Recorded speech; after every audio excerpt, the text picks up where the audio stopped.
I'm Chief Meteorologist Mark Weinberg. This is Rick DeLuca, and we launched our new studio here with our live streams this week, and just in time, Mother Nature comes out with a severe weather risk. We talked about this a couple days ago, Rick, but we felt pretty confident that Friday offered a little different potential than we've seen this summer. Before we're going to jump into this, remember, we want to give people an opportunity to come in. So number one, if you're joining us on Facebook, he's Rick DeLuca on Facebook. I'm Mark Weinberg, Mark with a C. Click like on our page. What that means is you will get an alert. If I'm here, you'll get it from me. If I'm not here and Rick goes live, you'll get an alert from him. So just because you follow me doesn't mean you shouldn't be following Rick. It's a good follow. Second, sharing's caring. Sharing is caring. That is our motto. And so sharing, what we're trying to do is reach as many people as possible. And so I've got on my page right now 449 people that are watching the stream. So for you, if you share it, 10 people are following you. That means 4,000 people are going to be alerted around Kentucky and Indiana that we've got a severe weather threat for tomorrow. And I suspect that each one of those people are probably going to be interested. So share that video out, let your friends know so they can jump in here. And it creates awareness that we need, especially considering it's been a while since we've not only had storms, Mark, but the potential for strong and severe storms. That's the next level. And we've seen some scenarios here that have generated the opportunity to generate some summertime severe. What's different in summertime severe is you generally don't have much wind energy. So summertime severe is what we call pulse. And what that means is it's highly localized. Localized severe means maybe it affects a small neighborhood in Louisville versus the whole city.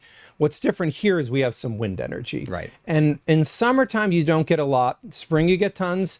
Winter, you get some, but you don't have fuel. And moving into fall, Rick, a lot of people don't know this, but we do see a slight uptick in severe potential. We call it the second severe weather season because oftentimes we get the jet stream wind energy to support the possibility for severe weather. And you don't get a lot of the fuel, so that's why it's never going to be on the same level as spring, but we get a lot of QLCS systems. This is not that. But that stands for quasi-linear convective system, and that tends to be those lines that come through ferociously, and when you do, you know it. You get gusty winds, torrential rainfall, and in those situations, there could be a brief spin-up. But yes, late summer into early fall, we start to get some more wind energy back into the equation, and once you get some wind energy with other ingredients, then you can get some severe storms. And tomorrow's one of those days, Mark, I think we'll see some warnings.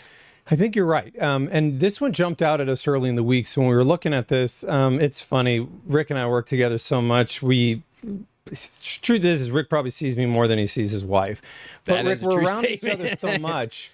It's always interesting. Rick, I work out in the front of our office, and Rick works in the back, and it allows us to work on multiple weather computers at the same time. But a lot of time I'll take a look at something. I'll hear Rick walk in. Normally I'm kind of quiet. Hey, Rick. And then within about 5 minutes, hey, looks like a little bit of better wind energy on Friday. And it's kind of one of those that really did jump out as not being upper level.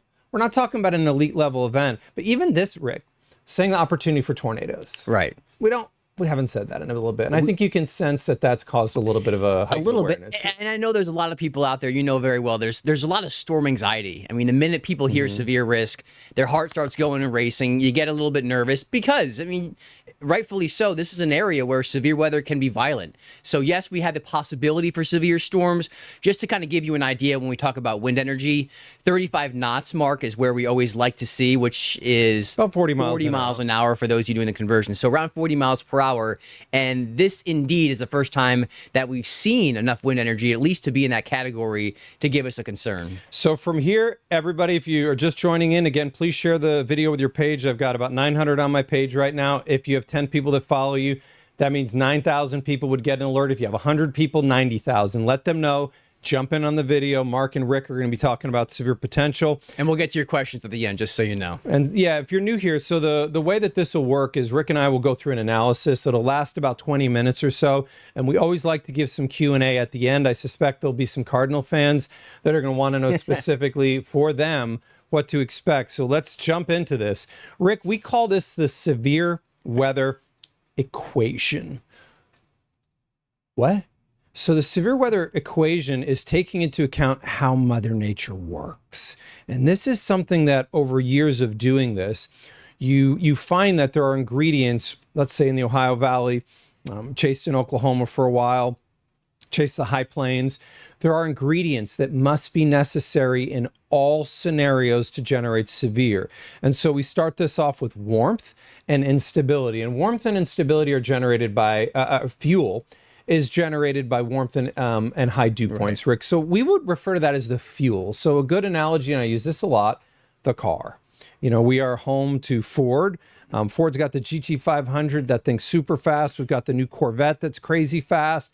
Let's call that the fuel you have to put in the gas tank. Now, Rick, putting fuel in the gas tank of, let's say, a car with a half a liter engine, this doesn't mean because you put race gas in there, it's going to go somewhere. So number two, we need to have the engine, which is wind energy. And you alluded to this earlier, the kind of criteria that we need in that wind energy to meet our criteria for organized severe weather. Right. And like we said, it's 40 miles per hour. And that's 40 miles per hour, not at the surface, but as you work your way up in the atmosphere. So as we go about a mile above the ground, we have some wind energy. But even higher up, we have even stronger wind energy. And you talk about the engine. I like the Corvette analogy. I mean, it's a real one. You know what? Like that's a great one. I'm a car guy too. And yeah, bit. me too. That new Corvette is awesome. It's a pretty one. So we can use that as the engine, and we also need to talk about the forcing. And forcing is something that's very important. That's the lift. Right. And we have that in the form of a cold front. Because you can get thunderstorms without that real lift to kind of push those storms upbound, then they can sometimes collapse. So really want that forcing to be strong enough to help these storms sustain themselves. And it makes sense. Just because you have the engine, just because you have the fuel, if you don't have thunderstorms, they're not going to be severe thunderstorms.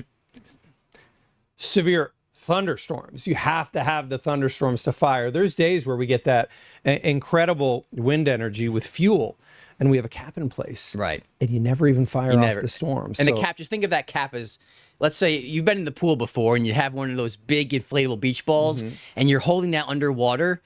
Once you let go, that thing shoots up higher, you know, than you can believe. So think of that as the cap. So this is a lid on the atmosphere, a warm layer aloft that suppresses anything from trying to bubble up.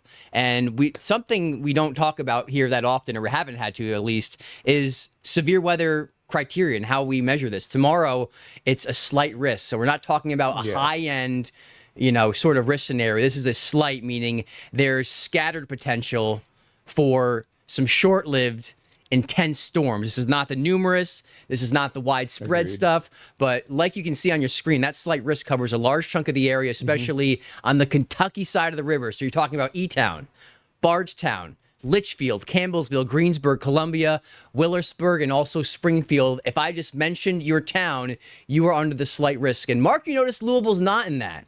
And I think then people in Louisville are going to be like, okay, that's it. I don't need to talk. I don't need to listen anymore.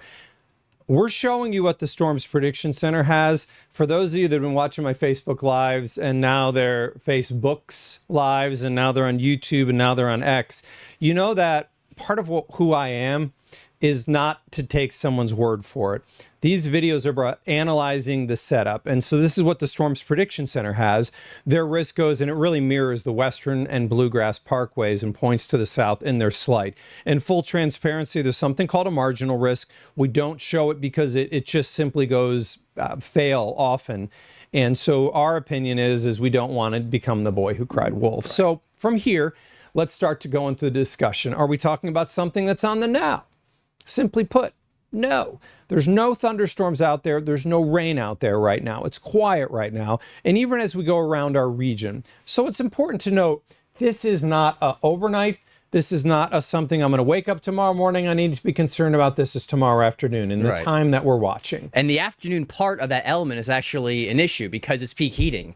And there's events. If we had storms like we had last night, I mean, we had a severe thunderstorm warning last night in our far northwestern counties, but since that line was arriving during the night and did not have the same amount of wind energy, we saw what we call outflow dominated storms. And that means the cold air is pushing that cold air out ahead of it, choking off that warm, humid air that it likes to feed on. And then the storm started to collapse. So we got that rain. I mean, you heard that. I needed that rain. Yeah, it was nice. And looking across our area right now, Louisville, brilliant as we look from the 800 building, our camera shot in Corydon. These are valuable, obviously, when we have severe weather. E-Town, you're looking at clear skies right now in Seymour as well. And I'm going to show you something cool that we're going to be able to do when we have active events going on.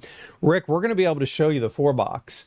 We're going to be able to show you what's going on. You can see on the right, on the top where we have radar, and these things are going to become highly valuable for us when we're trying to show you what's going on and answer your questions at the same time. Sometimes I used to be asked in my old Facebook lives, Mark, can you show me future radar, or can you show me radar while you're answering questions? And the answer is, well, since you ask, yes, we can. And that is a game changer of now how we're doing things. So let's start to jump into this one, get our hands dirty. So fuel.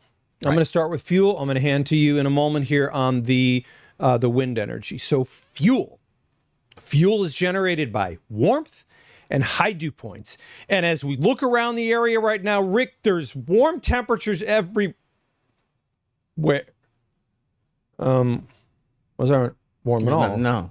What are you talking about? So that brings up the obvious question. If it's not warm right now, where are we going to get the warmth? Well, it's $1 in Dallas right now. It's the century mark. It's 89 in Little Rock. Now, I want you to tuck that in your head because we're going to come back to that. Now we're going to look at dew points. Oh, so the dew points are much higher in our southeastern counties. Well, that's kind of where the slight risk is, isn't it? Come back to that. And then you can see in the land between the lakes, this is where the higher dew points are. So what this tells us is if we get a storm system that brings us any southerly flow, Rick, the warmer temperatures and the higher dew points roar right back into our area. It's right there to be advected into our area. Correct. It's knocking on the door. All you got to do is open the door and it comes right in, like immediately. You're going to wake up tomorrow, maybe not feel much humidity, but it's going to quickly rise with that southwesterly wind picking up. And you're going to feel that stuffy, sticky air by the afternoon. And yeah, you'll be sweating with temperatures back in the upper 80s for sure. So we can put a check mark in particular along and south of the river in the checkbox for instability. We're going to get that tomorrow. Rick, this is looking around our wider perspective here. And what you can see, this is a satellite radar combo. And what you will notice is it's boring. It's boring right now. But on the wider perspective, Rick, this is when we start to see where our wind energy is coming from and why tomorrow is a little different. I mean, summertime, the jet's normally up way in Canada. Yeah. This is not your normal summer jet. And what this does then is impart wind energy. We have the high, which is off to the west, the low in the east, and that low, the one that you see that's right over Lake Superior, that's the one that's going to bring us the opportunity for thunderstorms late in the day tomorrow. And as it does so, it also sets us up for a really nice weekend because it will drag down more of that cool, dry air, giving you the fall feel that I'm sure a lot of you have been enjoying, maybe hoping for a little bit more. But the low itself, so that's going to pivot down in our area, and that's going to give us that lift that we mentioned. And that low has a little wind to work with. Lift, number one. Got it. And second, Rick's noting that this is going to spread wind energy across our area. Rick, the interesting thing about this one is the wind energy about 6 miles above the ground. So this, when we look at severe weather, we refer to a number as bulk shear, which bulk shear is an interesting one. So bulk shear is telling us, can you evacuate the air rising that produces rain, evacuate enough of that air that the rain doesn't get stuck over the updraft, which is the lifeline of the thunderstorm, and collapse it. Right. Kind of cuts off and chokes it off completely. So that bulk shear being strong enough allows us to go from your regular summertime pulse into a thunderstorm that can live a little longer. Yeah. And a storm that can live longer can mature more and can develop some severe. And that's what's interesting when we look at the bulk shear tomorrow. It is adequate. It is definitely meeting the criteria. But Rick, we're going to look at the winds about a mile above the ground because we like to look at this level because it can tell us a lot about how much wind energy the storm has access to produce A, either a tornado, or B, damaging winds. Right. And at this height, 11 a.m., for summer, 35 miles an hour is not bad. It's not.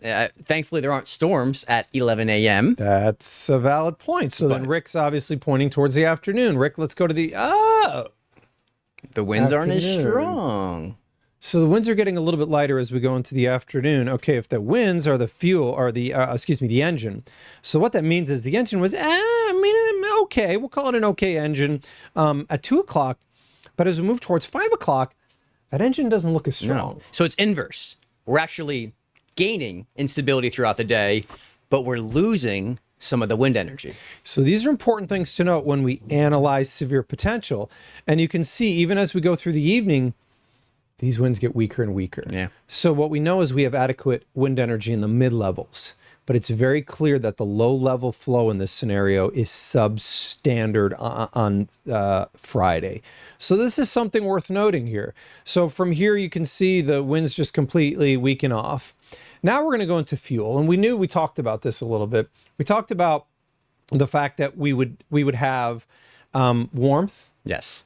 And we would have high dew points. And then we know what warmth and high dew points mean. It puts fuel in the engine. We know the engine's not incredible, but we do know that it meets minimum criteria for severe weather. So as we then start to look at these fuel amounts, this becomes quite important to determine, are these fuel amounts enough? So what I'm going to do is show you the fuel amounts across our area. A lot of people ask what's adequate. You can get severe weather here with 800 units of instability. What's ridiculous? 5,000 plus. Now, both of these actually do occur in our area, but you can see when we look at these numbers, a couple things start to show up as we look at 2 and as we look at 5. 2 things. Northwest. It's a sharp cutoff. It's not much. So for areas like Paoli, French Lick, Bedford, Seymour, North Vernon, your fuel is on the down. As we get to Hardinsburg, Louisville, and Madison, fuel's decent. It is decent. And then as we start to get towards areas like Campbellsville, pretty good. But you can see Elizabethtown through Frankfort, you're talking about 3,000 units of instability. 3,000 units of instability is a lot. And it's a lot coupled with adequate wind energy. And I think this is something that's important to note. Rick, fire time on these storms would probably be around 6 to 8 p.m. And so let's advance it into that. And that's where I think it gets quite interesting here, because you can see that fuel is really starting to shut down near Louisville very quickly. It doesn't mean you can't get storms. It just means your likelihood of getting severe, that window is narrow in Louisville. It is a couple hours. Is really, we have to watch that carefully, because then after that, the real target spot's going to be right along and south of the Western Kentucky and Bluegrass Parkway. Western Kentucky and Bluegrass Parkway. Oh, that's now starting to remind me of the fact that that's where the Storms Prediction Center had their risk. So you could see this goes, we're definitely seeing that SPC is throwing a dart here.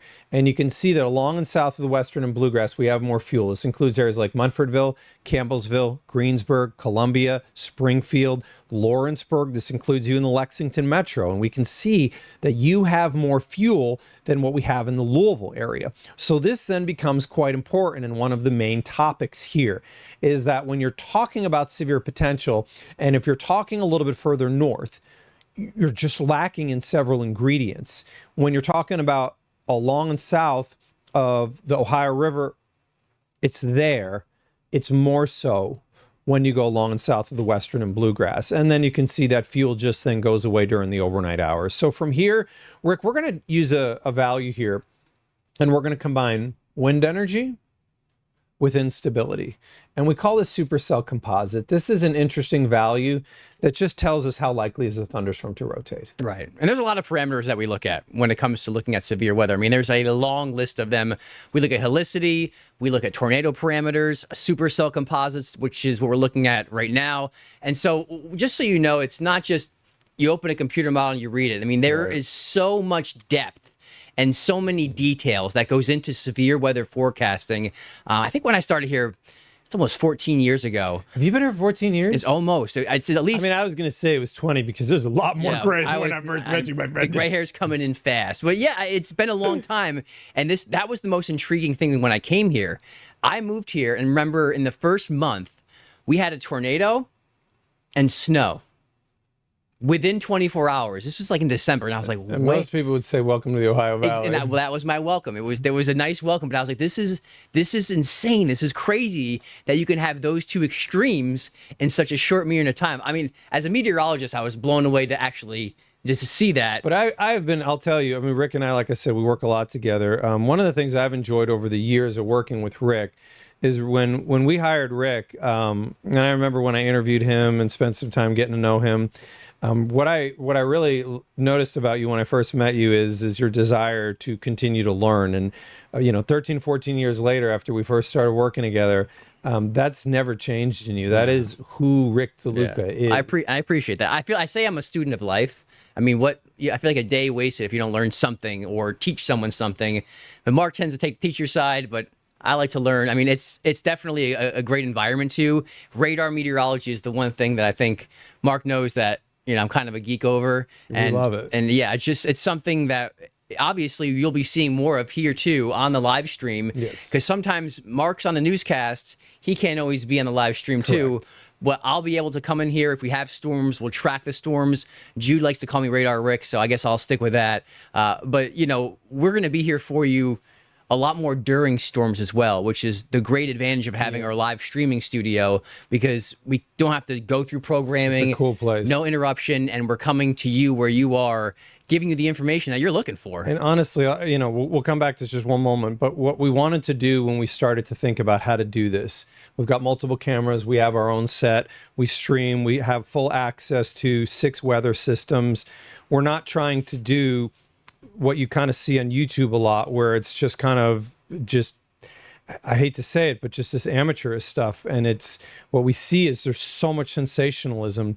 We heard just the other day, somebody was reaching out to us, say, hey, I saw this guy on YouTube and he said that we're going to be right in the clash zone all winter long. And it's going to be a huge problem. And we're just like, if we're trying to do one thing, it's be a calm voice in the sea, which is becoming larger and larger, of people trying to scare you and monetize your fear. And that is the world, unfortunately, that we're trying to avoid. So let's come back down here. So now we're looking at what we call supercell composites. Supercell what? Are the storms going to rotate? Because I know that a lot of people want to know, could any of this generate tornadoes? I think that anytime you mention that word, it bothers us. And I think in particular, anybody that's lived here a while, we go back to 2021, we go back to 2012, and we remember those years quite well. Supercell composites are likely to rotate. So these numbers being 3 or 4, what's a number that would bother me? 50. These numbers are not very high.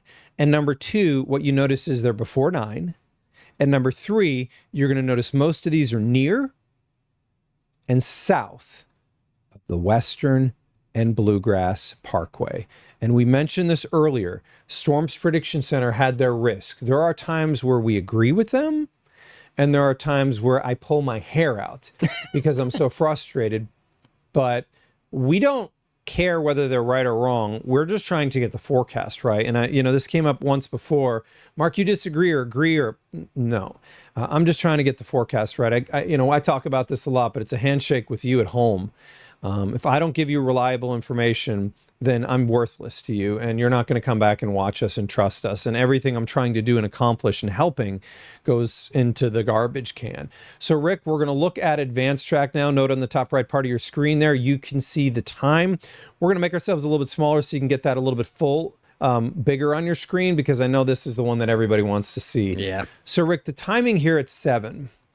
This is when the U of L game goes off. That's kickoff, 7 o'clock, and you see storms very close to the metro. So someone's going to say that that's New Albany and that's not Louisville. The game's going to go off okay. Rick, does the computer model even have that ability to determine that 10-mile range? No, it paints a rough idea of how this could unfold. It's not going to get the exact location. Computer models, I know people want to be able to tell, hey, tomorrow at 7, it's going to be raining in Louisville. That's what you want. But computer models don't have the skill to do that yet.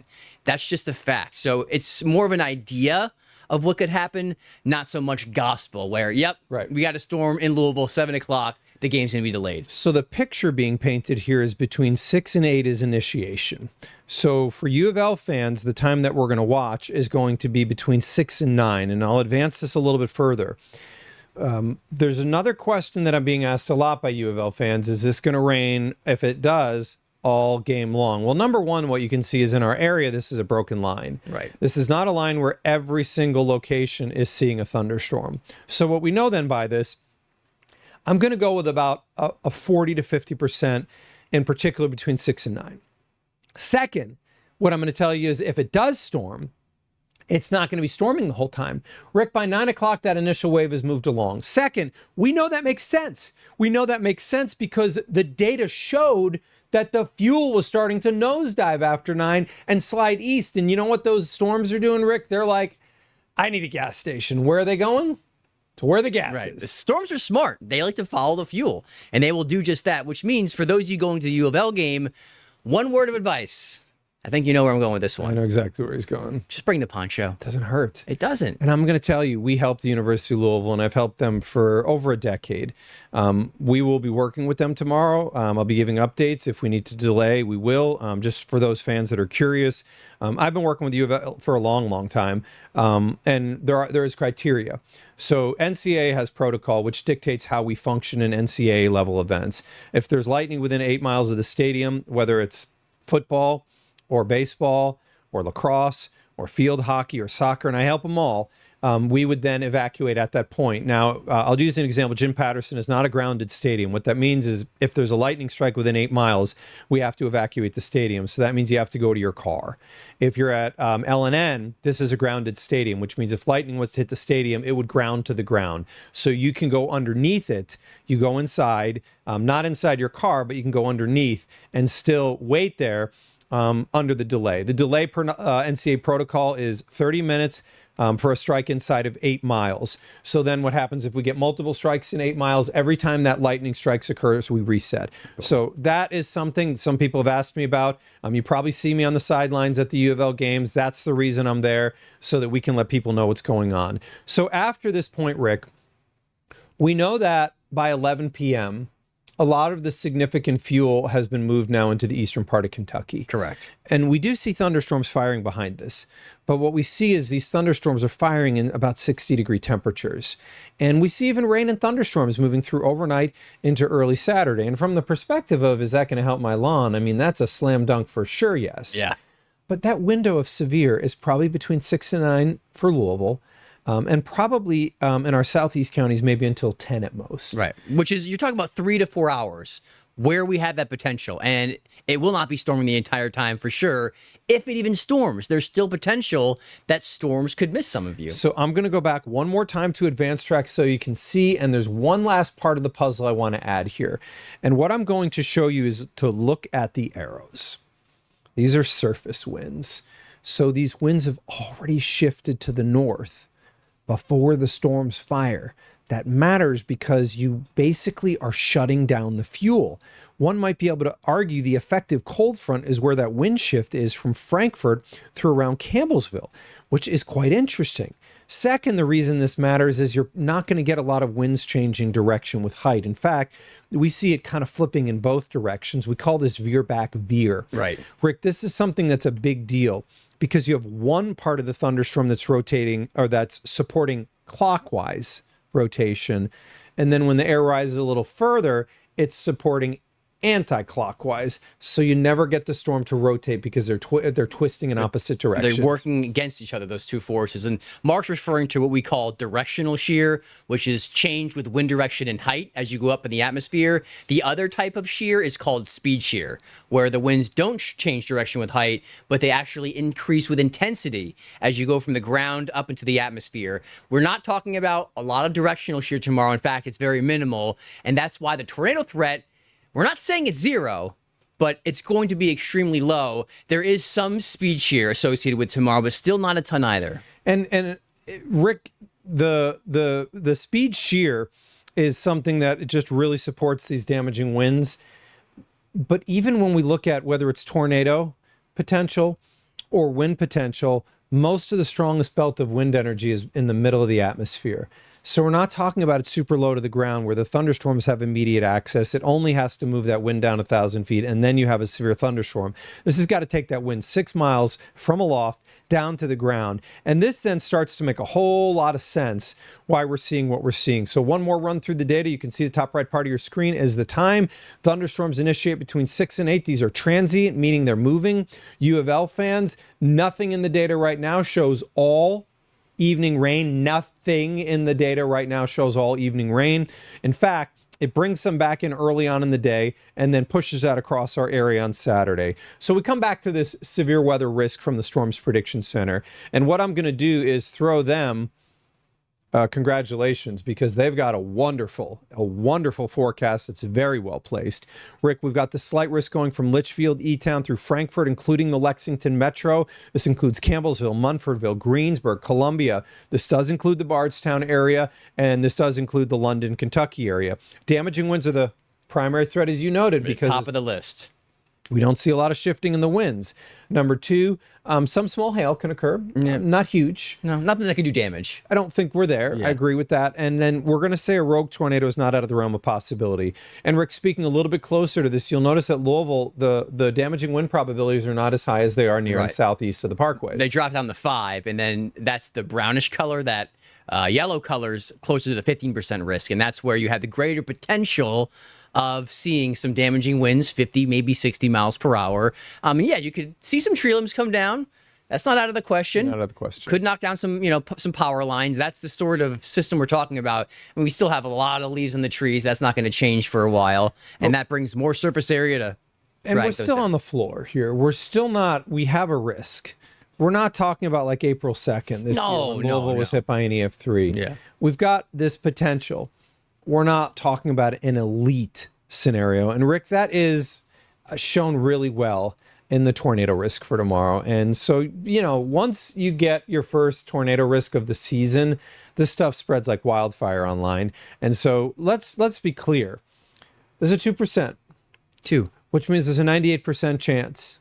98% chance that you wouldn't see a tornado tomorrow. I mean, just think about that. If I said you had a 2% chance of winning the lottery or a 98% chance, actually most people would probably take that because that's way better than the odds are. But you get the idea. This day. You get the idea here that these numbers are not large. And so this is an important part of everything that we're seeing here, Rick. Damaging winds, hail are the primary threats. Storms Prediction Center has a really well-placed forecast. New data will roll in. We're sitting at about 9 o'clock right now. We'll be analyzing that, and we'll have that on WDRB News at 10 and 11. But we wanted to get in here, do a video, and we always like to do some Q&A here. So you get our idea and our concept and our timeline and our coverage for any events that you have on Friday into early Saturday.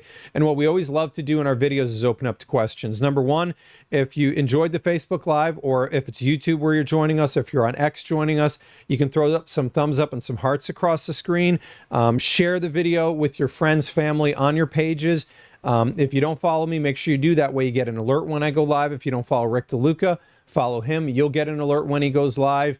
And let's open this up to some question and answers here. So Corydon, Indiana has a low probability of a tornado. That question is coming in from Kayla Bergen, and I'll let you answer that one to start us off on questions, Rick. Sure. So Corydon does have that 2% over you. It's a low risk. I understand, being in a mobile home, it's not a safe place to be when it comes to tornadoes at all, and you always want to have a safe structure to retreat to. I'm going to help put those nerves at ease for you a little bit. The opportunities there, we'll be tracking these storms. It does look like the storms themselves may actually fire just off to the east of you. So there's a potential those storms will miss you. I wouldn't really alter any plans, but just have a safety mindset through tomorrow and some weather awareness that if storms start to go later in the evening, this is again around 6 or 7, that you can see where those storms begin to go. Once I, start talking about Corydon specifically, you have to remember Corydon, you're talking about anywhere around Harrison County. So if your question comes from somewhere around Corydon, know that same answer will apply to you. So Peter Schwab is asking, can I explain why the slight risk and the 2% tornado risks are in different areas? It's a really good question. So the 2% goes to the marginal. The marginal threat is not what we show on TV. The reason we don't is it's wrong so frequently. The 2% expands a little bit beyond the slight because it mirrors that area. The 2% is a low probability, and it is what it is. Would I put a 2% on there for tomorrow? In southern Indiana, no. I would put a 2% near the parkways in east. That would be my opinion on where that would be located, which was a question from Christian Briscoe. Would I place it? I would actually probably put it just a pinch south of Louisville. Michael Skaggs, Rick, says he's got a 9:30 tee time on Saturday morning. Hold up or no? Michael, the ground's going to be a little soggy, that's for sure, depending on where you're teeing off from. If you could push it back a little bit, maybe 9:30 is a little early. I'm gonna say noon. Yeah, I would say once you get to noon, you're safe. I like that. And the best part is during the afternoon, some sun will actually poke its head back out and will help dry things up. But the course is going to be a little soggy, and there could still be showers around 9:30. Like I said, push it back maybe 2 hours, and you'll be in much better shape. I think it's a good call from Rick. Let's see here. Timeline for Bowling Green. So Vicky Murphy, and this is another beautiful thing about what we do, by the way, is in this studio, we don't necessarily only have the ability to cover one location. In TV, our signal doesn't go outside of what's called our viewing area. Our viewing area is defined by Nielsen. It's not something we actually have a say on. Sometimes they add a county or two, sometimes they remove one. And when they remove one, we don't have a say on that.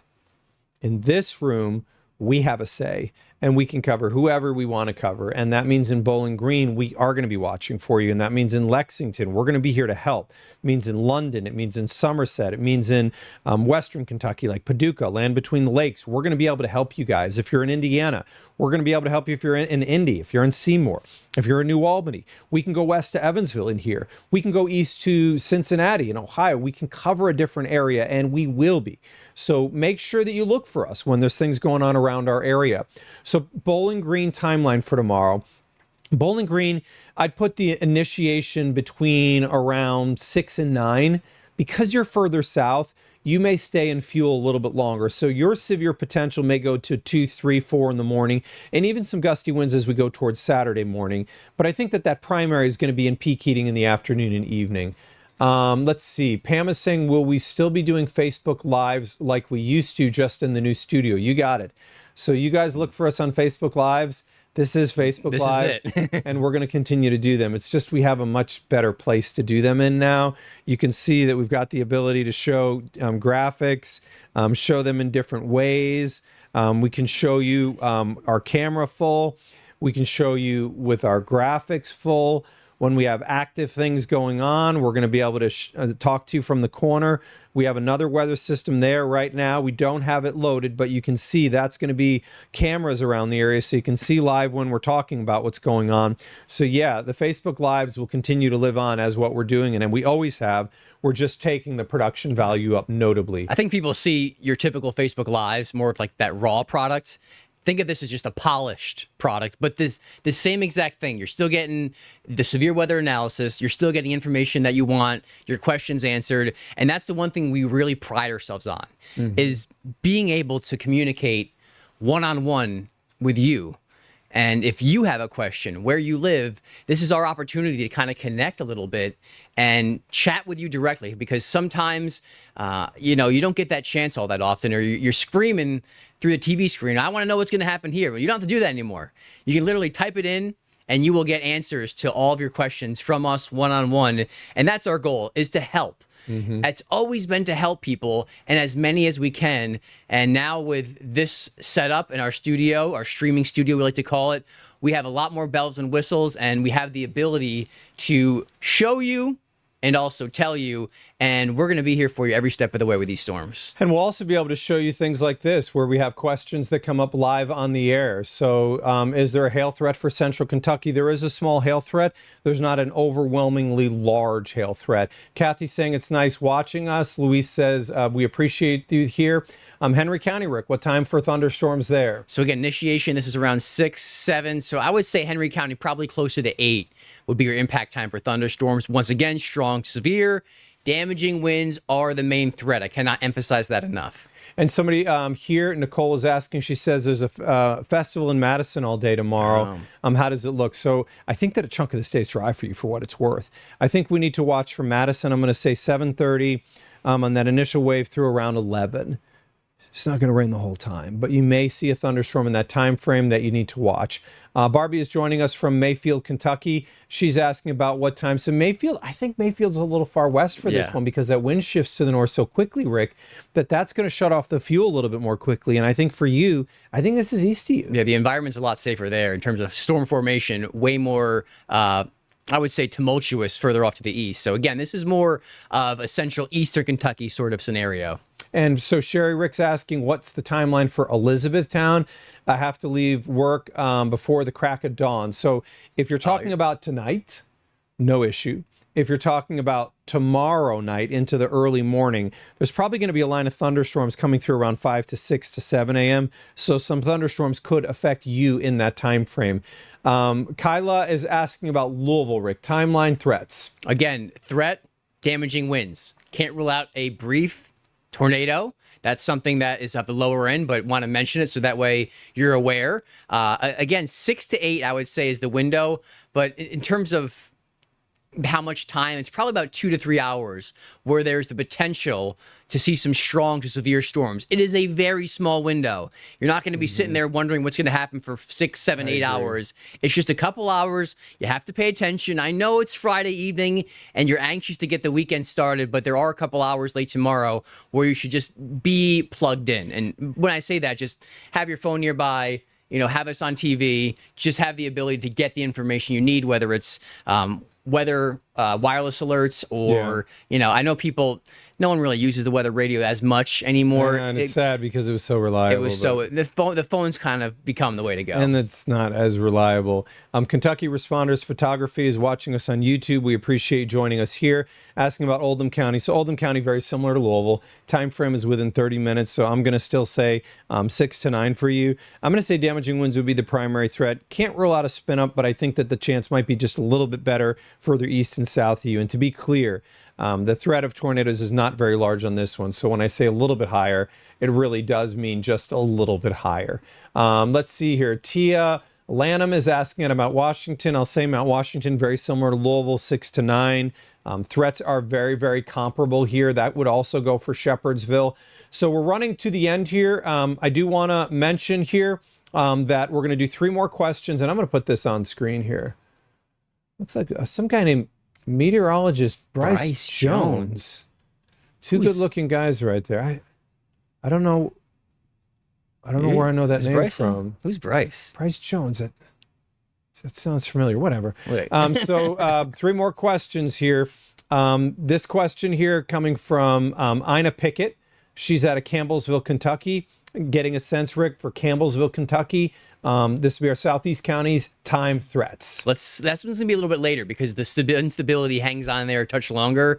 I would say if it's 6 to 9 in Louisville, let's go 8 to 10 for you. It could last a little bit longer than that, so just be aware of that. But the fuel is going to stay, and those thunderstorms have to work their way down there. Now, once you get some storms, if you do, then that will definitely help cool the atmosphere. Once you cool it, you stabilize it, and as more rounds of storms move in, they don't have the fuel to work with. So that would be how the day should unfold for you and the evening, and then overnight you probably get some more rainfall, which in that zone you need it. The moderate drought has expanded, which includes a large chunk of the area, but we just got so much rain last night. The irony of it, the drought expands and then last night happens. You get rain. I mean, it literally, the most rain fell in the spot that wanted that rain the most. So that's good. That's question number 1. Question number 2 here from Joe.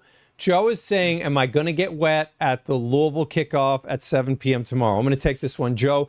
So what I will tell you is I've got about a 40% at kickoff. The chance during this game is about a 50-50. So can you get a thunderstorm? Yes. Would I advise you to carry some type of a rain gear, let's say a poncho? Yes, I would. And I can't guarantee you that there's a storm at the stadium. So I do site forecasting, and I do obviously forecasting for the area like our viewing area. But when I do site forecasting, if you're at that stadium, you don't care what's occurring in Shepherdsville because that won't affect the stadium. You only care over the stadium. I can tell you storms are going to fire tomorrow afternoon and evening. It's just going to be critical in terms of whether one of those gets exactly over the stadium, which is the challenge here and the difficult thing to say. You're forecasting for LNN. It's a tough one. A point on a map. That is very difficult to do. So that's why we have to give probabilities and ranges to kind of explain some of the challenges and some of the uncertainty. So, Rick, this is going to be our 3rd and final question here because remember, I know we have the U of L game going on tomorrow, but this is not the only outdoor event that we have going on. And Holly Ann is asking about the J-Town Festival tomorrow. Recommendations on this one. So we'll take this one together here. Yeah. So number 1, the time to watch for the J-Town Festival is going to be between 6 and 9. If you get a thunderstorm, that could cause a disruption where things need to come inside or you have to go to your car. Rick, obviously, if there's any tents or booths or things like that, we would always suggest if there is potential for severe, just to make sure that any tent was secure. Yeah.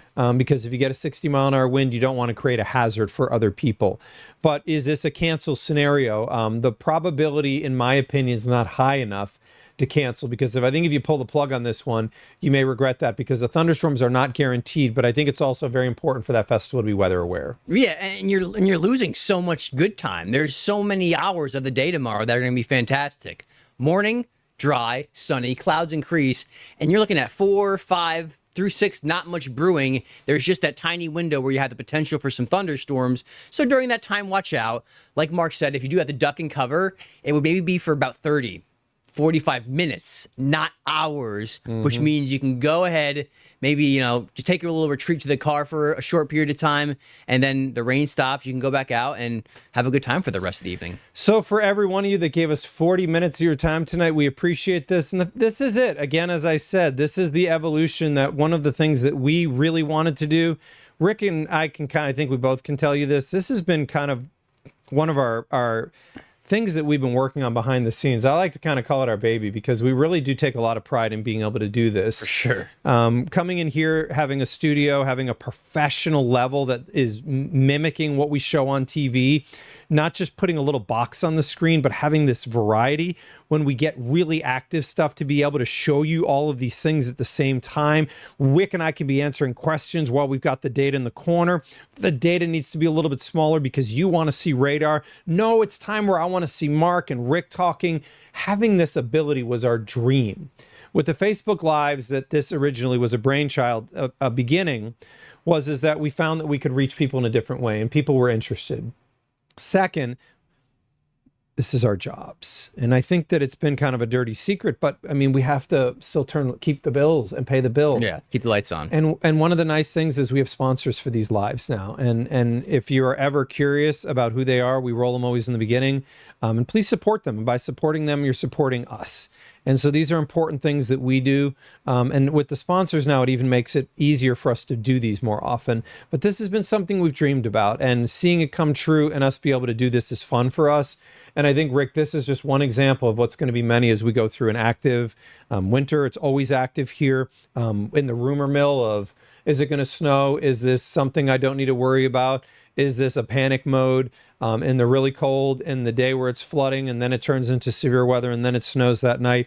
This live gives us a different ability to do. And remember, this is going to be going on sometimes even when we're on the air. Right. And Rick, so you'll be the one in the studio here when we're on, if I'm on TV and you wanted to come over and do a little bit more coverage. I'll give you an example. Let's say we get a severe thunderstorm warning, which we don't have one right now for Nelson County. I'm on air. I can cover that for a certain extent of time. Rick can come walk into studio here and go live for you guys.